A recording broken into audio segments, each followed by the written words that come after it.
N'hésitez pas à liker la vidéo si elle vous plaît et si vous êtes nouveau sur la chaîne, n'oubliez pas de vous abonner et d'activer la notification pour ne rater aucune de nos prochaines vidéos. On commence.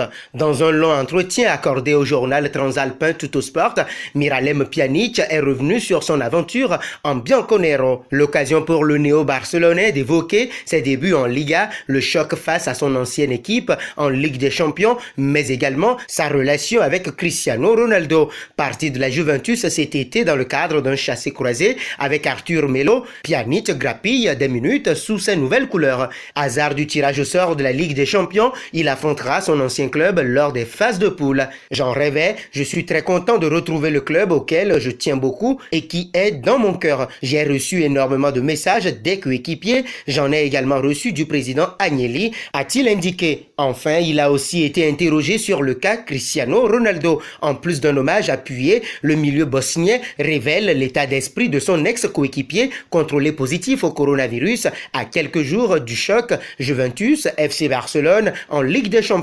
Un champion absolu, un bosseur incroyable qui soigne chaque détail, qui a une vraie obsession des buts, des statistiques, des victoires. Il ne pense qu'à la gagne, c'est un leader mais aussi une personne qui se fond de façon agréable au sein d'un groupe. Je l'ai eu au téléphone il y a quelques jours. Il ne veut jamais être malade ou blessé, il est donc actuellement comme un lion en cage. Il m'a dit « Je me sens bien, je ne ressens rien, je veux vite retourner sur le terrain.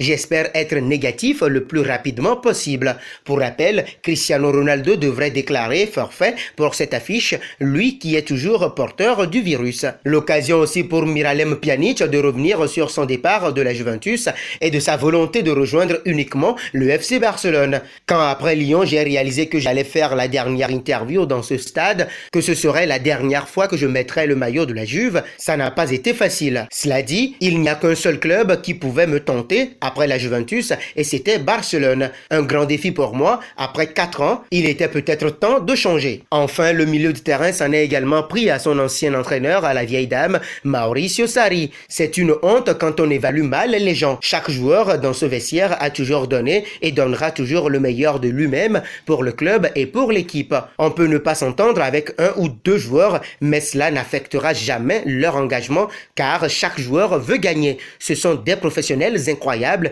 qui veulent poursuivre leur objectif. Sinon, voyez-vous l'international bosnien devenir un titulaire à part entière au FC Barcelone après son début de saison mitigé? Vos réponses sont attendues en commentaire.